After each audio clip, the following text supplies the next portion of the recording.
is it really like living with ADHD? Well, I will tell you.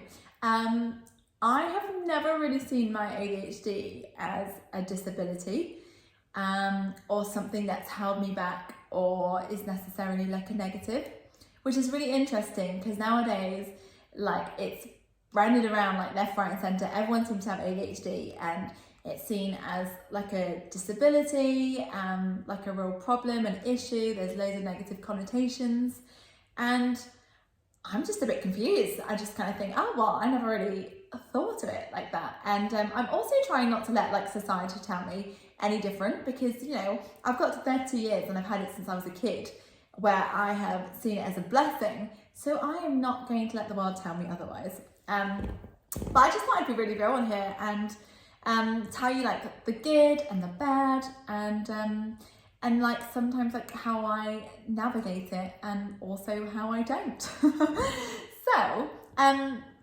like I said at the beginning, I have always seen it as a bit of a blessing because I am really fortunate in that I have ridiculous, and I mean ridiculous amounts of energy, which I don't know where it comes from. I'll just get moments as well where I just get super, super excited. I have no clue what it's about. I'm just so excited and I'm happy and I just want to scream about it and jump about, and you know, most people just think you've completely lost the plot, and I suppose in some ways I absolutely have. But for me it feels great, so you know, hence why I think it's a win. And then the other thing is that we are quite creative, and we have all these different ideas that we want to do or see or have, and like have the most amazing imagination, and as people say, just away with the fairies. So I think again, like, so much better than being in like reality. If you can think about all the things that you want to dream about, then you have more chance of getting those things. Also extremely impulsive. So anything that I want to do or see or have, I will absolutely make that happen. Again, like I've always seen that as like such an amazing like characteristic because yeah, like going after what you want and getting it, I think that's an amazing thing to be able to do and say. So I would absolutely say that that's another great thing about having ADHD. And then like what other thing I would say? They're kind of like the main ones. I don't think there's, yeah, impulsivity, energy, and I can't remember what the other one is, which is funny. So that leads me on to telling you about some of the slight downsides of having ADHD. One, we forget absolutely everything, or at least I do. Let's say I, because I know ADHD is something that's like different for everyone else. I forget a lot of things. So I will like write it down, I'll have alarms, as you guys know. And even then sometimes I don't even action it or do it. So trying to find like a system that works is interesting. You also completely lose focus all the time. So you're like a little like buzzy bee, just one thing to relax, and you just go with whatever feels really exciting, and then you completely forget that you're actually supposed to do this.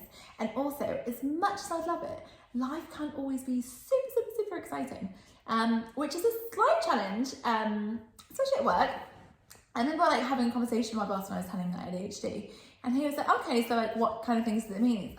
And I was like, you really want to know? He was like, absolutely. I was like, if it's really, really boring and tedious,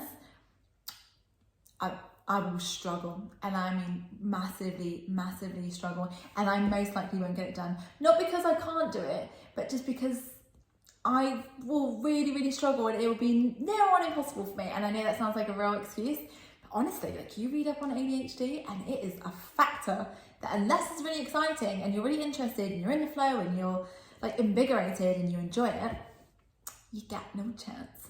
So that was very interesting to tell that to my boss. So I did try and find ways in which I could get around all the things that I hated doing. Some of it worked, not all of it, sadly. And then I suppose the other really interesting thing that I never really thought about previously, but because I'm always happy and I generally have a really positive outlook on life, I think sometimes people struggle with that because it's not the norm, and most people are kind of like at this level, whereas I'm operating at this level.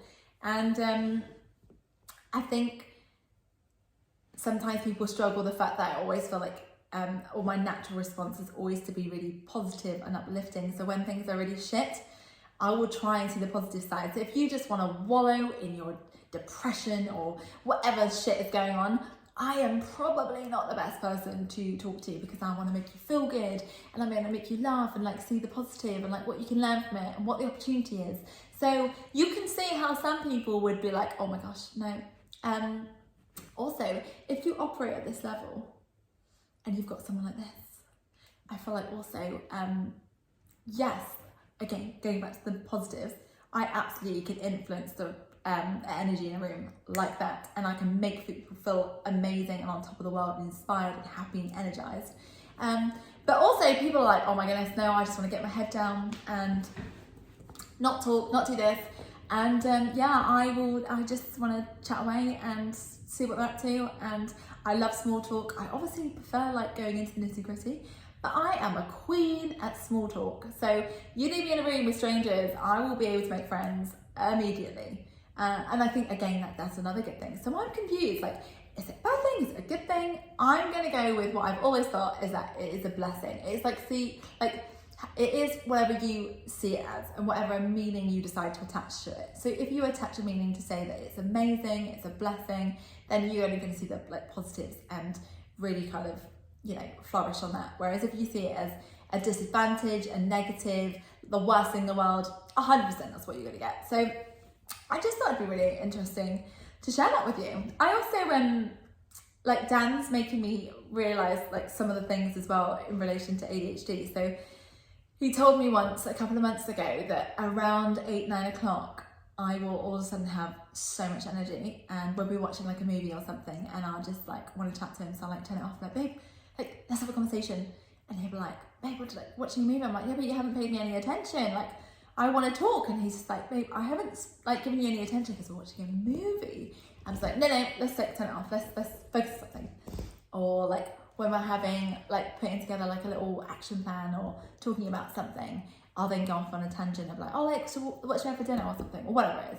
But oh, can we just like, I'm like, no, let's like move on, or I'll forget what I'm going to say. So yeah, I find it amazing. Like I absolutely wouldn't be any other way. I don't really know like what my personality would be like if I didn't have ADHD, because I always had it.